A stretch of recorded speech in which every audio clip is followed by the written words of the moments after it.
क्या सभी प्लेयर्स का ये ड्रीम होता है। तो वैभव ने कल जो बैटिंग जिस शैली से की है, पिछले इंटरव्यू में मैंने आपसे बताया था कि ये मुझे फील होता है कि आने वाले साल 2 साल में वो टीम इंडिया T20 का पार्ट रहेगा। तो उसने उस टारगेट की तरफ अपना पहला कदम रख दिया।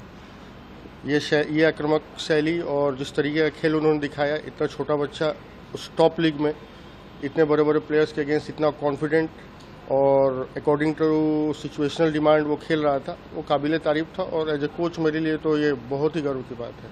बचपन से आप उसको प्रशिक्षण देते आए हैं, क्या लगता था कि क्या लड़का ये जिस तरीके से परफॉर्मेंस दे रहा है, जिस तरीके से इसका स्टांस है, क्या आगे खेल पाएगा, ऐसा आपको बिलीव होता था क्योंकि कोच है? पहले तो शुरू में काफ़ी छोटा बच्चा था, तो खेलता था तो बैटिंग तो उसका बहुत ही खूबसूरत दिखता था। आप टीवी पे आज देख रहे हैं, बट जब वो छोटा बच्चा बिल्कुल ही लाइक 9-10 साल का था तो भी आप उसका बैटिंग देखते तो बहुत ही प्यारा, टेक्निकली बहुत साउंड दिखता था। और ये नेक्स्ट लेवल का प्लेयर बनेगा, ये बिलीव हम लोग को 2022-23 के मिड या एंड के आसपास हुआ, क्योंकि मेरे ग्राउंड पे एक मैच हो रहा था जिसमें सारे स्टेट प्लेयर्स लाइक 19-23 वाले बच्चे लोग खेल रहे थे और वो 11-12 साल का था। उसमें उसने 118 रन बनाया और जो छक्के मारे उसने लाइक जो 60 यार्ड बाउंड्री रहता उससे भी बाहर 20 यार्ड्स बॉल गिर रहा था। और जिस तरीके का टाइमिंग था, जो पावर जनरेशन हो रहा था, बॉल पे जो अप्रोच था, जिस खूबसूरती से वो उसको एग्जीक्यूट कर रहा था, और जो उसके बैटिंग में उसका माइंडसेट दिख रहा था, वो इस बात को प्रूव कर रहा था कि उसमें वो मादा है, वो नेक्स्ट लेवल पे ट्रांजिट करने के लिए अब तैयार है और ये बड़े लेवल का मतलब नेक्स्ट लेवल का प्लेयर बनेगा और बहुत कुछ बड़ा नाम करेगा। राजस्थान की तरफ से सबसे ज़्यादा छक्के भी उन्होंने ही रिकॉर्ड करा, संजू सैमसन का। वहीं इंडिया की तरफ से फास्टेस्ट सेंचुरी भी रहा।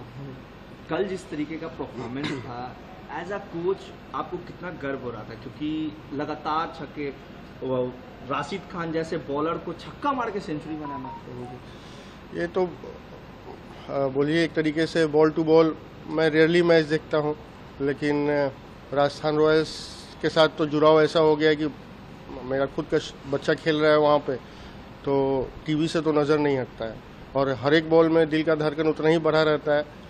वैभव वहाँ पे खेलते समय बहुत ही कूल, काम एंड कंपोज था, बट एज ए स्पेक्टेटर आप इस मनोदशा को समझ सकते हैं कि एक अंदर घबराहट और बच्चा अच्छा परफॉर्म करे, इसके लिए एक चाहत, दोनों साइमल्टेनियस काम करता है।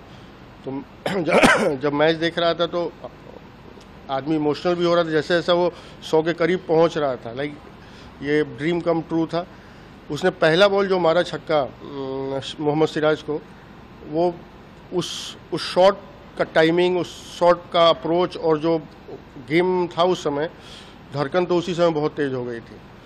और जैसे जैसे वो 50 के करीब पहुंचा, फिर एक बार 60 के करीब थोड़ा 2-4 बॉल डॉट हुआ, 1-2 बॉल ऊपर से निकला, लेकिन फिर उसने वो अपना पुराना लय पकड़ लिया और 100 के पास आने पे तो अनबिलीवेबल फीलिंग था और छक्का मारा तो बहुत राहत भी हुआ और बहुत रोमांचक क्षण भी था।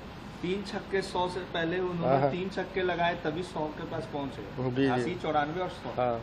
तो क्या लग रहा था कि छक्के से ही शतक बनाएगा या फिर सिंगल भी खेलेगा? एज ए कोच बोलिए तो मुझे तो लग रहा था पहले वो 100 पूरा करे, ये 6 या 4 से पूरा होगा ये नहीं सोच रहा था। मैं सोच रहा था जब इस मुकाम के करीब वो पहुंच गया है तो उसको अचीव करे।